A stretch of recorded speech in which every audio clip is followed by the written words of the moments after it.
पिछली क्लास में हमने एक क्वेश्चन आपके लिए छोड़ा था जिसका आंसर मैंने कमेंट बॉक्स में लिखा था।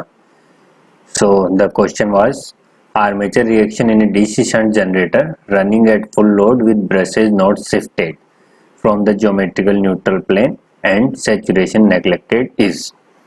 तो मैंने जो आंसर दिया था दैट वाज मैग्नेटाइजेशन। अब ये आंसर कैसे आया, इसके लिए हमें armature reaction in DC generator complete study करना पड़ेगा। सो इस टॉपिक के अंदर हम 10 टॉपिक्स को स्टडी करेंगे, जिनमें से ये फर्स्ट 4 टॉपिक्स हम आज कवर करेंगे और इन्हीं 4 टॉपिक्स में इस क्वेश्चन का आंसर भी मिल जाएगा। बट कंप्लीट जो आर्मेचर रिएक्शन है वो कंप्लीट 10 टॉपिक के अंदर कंप्लीट होगी। Okay, so without wasting time हम स्टार्ट करते हैं। So definition, armature reaction actually होता क्या है। सो जब भी हम किसी मशीन में, जैसे डीसी जनरेटर है, उसमें सप्लाई देंगे तो उसमें एक फील्ड फ्लक्स बनेगी, फील्ड फ्लक्स, जिसको हम बोलते हैं man flux. Okay, man flux. Man flux की वजह से जो आर्मेचर है या रोटर है उसके कंडक्टर मैन फ्लक्स को कट करेंगे, उसकी वजह से एक वोल्टेज इंड्यूस होगा और उस वोल्टेज इंड्यूस होने की वजह से आर्मेचर में करंट फ्लो करेगा और करंट फ्लो करने की वजह से आर्मेचर में एक फ्लक्स जनरेट होगा। वो फ्लक्स जब मैन फील्ड फ्लक्स पे रिएक्ट करता है तो इसी इफेक्ट को हम बोलते हैं armature reaction. Armature reaction represent the impact of the armature flux on the main field flux. Okay, so इसको कम्प्लीटली अच्छे से स्टडी करने के लिए हमें 2 रूल्स की जरूरत पड़ेगी, जो कि फर्स्ट है Fleming's right hand thumb rule. So ये रूल सिंपल है, अपना राइट हैंड लो और इसमें जो थंब है वो मोशन को रिप्रेजेंट करता है। First finger will represent field and the middle finger will represent the current. Okay, like this only we have second rule called cork screw rule. इस रूल के अंदर हम जब एक स्क्रू को क्लॉकवाइज डायरेक्शन में घुमाते हैं तो अंदर की साइड एंटर करता है। सो जो स्क्रू के अंदर जाने की डायरेक्शन है ये रिप्रेजेंट करती है करंट को, और जो स्क्रू के घूमने की डायरेक्शन है वो रिप्रेजेंट करती है फ्लक्स को। हम इसको हमारे राइट हैंड से भी देख सकते हैं। जो हमारा थंब है वो रिप्रेजेंट करेगा करंट की डायरेक्शन को, और जो फिंगर्स हैं जो जिस साइड में मूव कर रही हैं वो होगा हमारा फ्लक्स की डायरेक्शन। ओके, सो हम अब आर्मेचर रिएक्शन एक्चुअली होता कैसे है उसको स्टडी करेंगे। उसके लिए हमें चाहिए 2 एक्सिस के बारे में हमें पता होना चाहिए, that is GNA and MNA. So GNA is geometrical neutral axis. ये रिप्रेजेंट करती है जो भी पोल्स हैं उनका ज्योमेट्रिकल मीन। लाइक ये जो 2 पोल्स हैं इनका ज्योमेट्रिकल मीन हो गया इनको बाइसेक्ट करने वाली लाइन।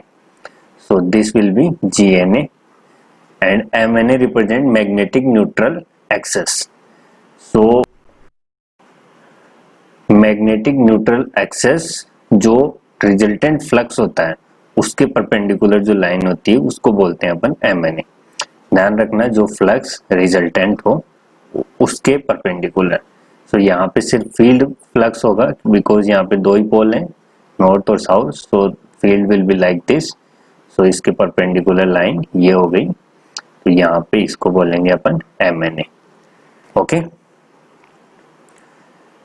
अब हम फर्स्ट केस कंसिडर करते हैं जहाँ पे कोई लोड नहीं है। जब लोड नहीं है तो जो यहाँ पे सिर्फ फील्ड फ्लक्स होगा। When the generator is on no load, there is only main flux. Main flux will be field flux. तो ये हमारा field flux है, this will be field flux. So this will be GNA to MNA. यही GNA होगी और यही MNA होगी in case of no load.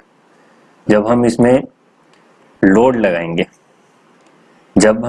लगाएंगे तो जो रोटर है उसके अंदर एक करंट प्रोड्यूस होगा और उस करंट की वजह से एक फ्लक्स आएगा और वो जो फ्लक्स होगा वो जो मेन फील्ड पे जो इफेक्ट डालेगा उसी को हम बोलते हैं आर्मेचर रिएक्शन।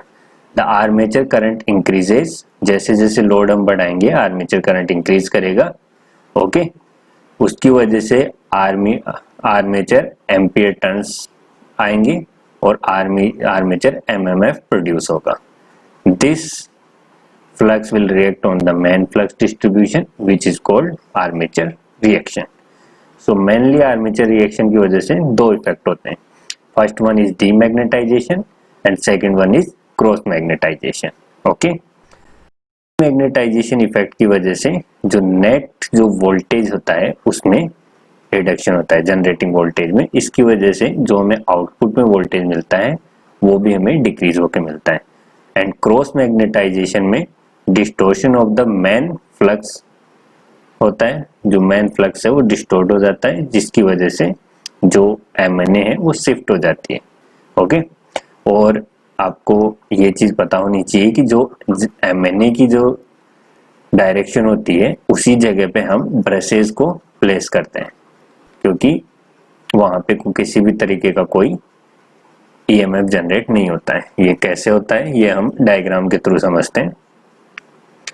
सो कंसिडर करो ये है हमारा रोटर। ओके, तो इसके अंदर हमें फ्लेमिंग्स राइट हैंड रूल के अकॉर्डिंग हमें करंट पता। तो ये हो गई हमारी फील्ड की डायरेक्शन है। ओके, फील्ड की डायरेक्शन है और ये हमारी मोशन की डायरेक्शन है। Okay, so this is our hand. तो इसको इस तरीके से लेंगे, this is our motion direction upwards and this is field. So this will show this is motion, this is our field direction. So this middle finger will show the current direction. So this side current will be inwards, okay, and this side current will be outwards. Okay, so ये हमारा हो गया current की direction in armature conductor. Okay, so यहाँ पे field की direction हमें हमारे पास है, ये हम इसको बोलते हैं फाई एफ, और हमें अभी डायरेक्शन मिली है। इस करंट की डायरेक्शन से हमें पता करना है कि आर्मेचर फ्लक्स किस डायरेक्शन में होगा। तो उसके लिए हमने स्क्रू रूल पढ़ा है। सो इसको हम थंब से देखते हैं कि अगर करंट हमारा अंदर की साइड है तो जो फ्लक्स होगा वो इस तरीके से होगा। तो इस डायरेक्शन में जहाँ पे स्क्रू रूल अप्लाई करेंगे तो हमें फ्लक्स मिलेगा नीचे की ओर। सिमिलरली हम इस साइड में देखेंगे तो हमें मिल रहा है यहाँ अंदर की side current and this side हमें मिलेगा फ्लक्स। सो यहाँ पे हमें मिल रहा है नीचे की साइड फ्लक्स। सो नेट जो फ्लक्स होगा वो हमें मिलेगा कुछ इस तरीके से, मतलब नेट जो आर्मेचर फ्लक्स है उसको हम बोलेंगे फाई आर, वो हमें मिलेगा यहाँ पे। ओके, तो जैसे अगर हम रिजल्टेंट पता करें तो this will be over resultant, इसको हम बोलेंगे armature flux and this will be phi R. So जो एमएनए है वो फाई आर के परपेंडिकुलर होगी, नेट रिजल्टेंट फ्लक्स के परपेंडिकुलर एमएनए को हम दिखाते हैं। So this will be MNA. Okay, originally MNA was this one was original MNA but now MNA is shifted by at angle of theta. Okay, so now we can see net flux will be like this. Okay, this is how we show the flux. ये distort होके थोड़ा सा नीचे की side आ जाएगा। अब motion की direction है ये, this is the direction of motion. So जिस पोल को पहले टच करता है उसको हम बोलते हैं लीडिंग पोल टिप। ओके, लीडिंग पोल टिप।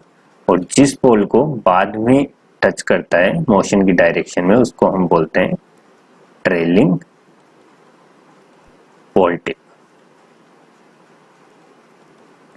हम इस पोल में देखें तो इस डायरेक्शन में घूम रहा है तो दिस विल बी लीडिंग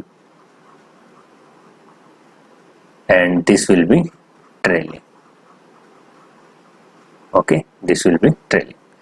सो यहाँ हम देख सकते हैं कि जो ट्रेलिंग पोल टिप है उसकी साइड में फ्लक्स की कंसंट्रेशन इंक्रीज हो गई है और जो लीडिंग साइड है हमारे पास इसकी जो डेंसिटी है फ्लक्स की वो कम मिल रही है। So under the trailing pole tip of the generator the flux density increase and under the leading pole tip the same will decrease.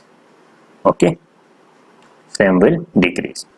If the amount of increase and decrease are equal, if amount of increase and decrease are equal then there is no net reduction or demagnetization.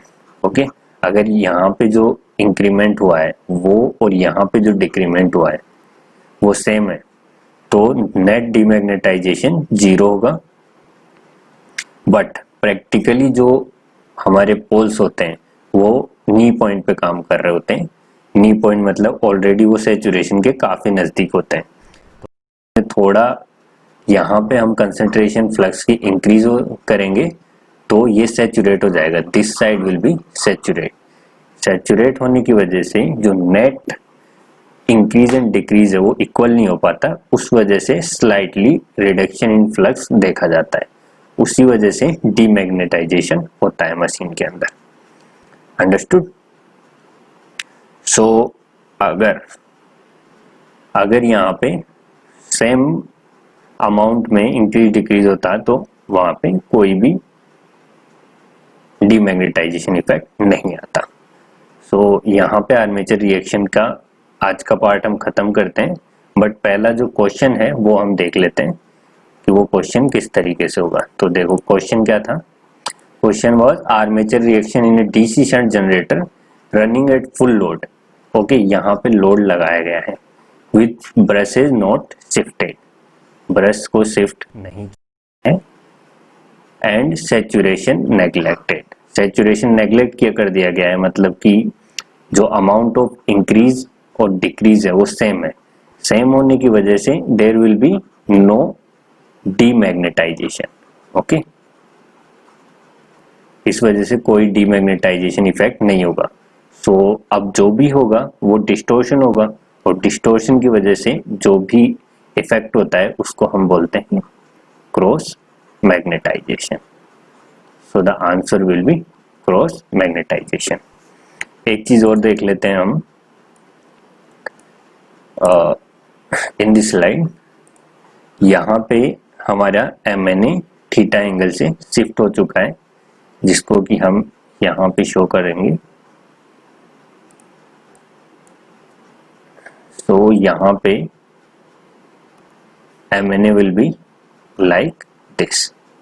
This will be our MNA and geometrical axis this will be our GNA. So this will be theta. Okay.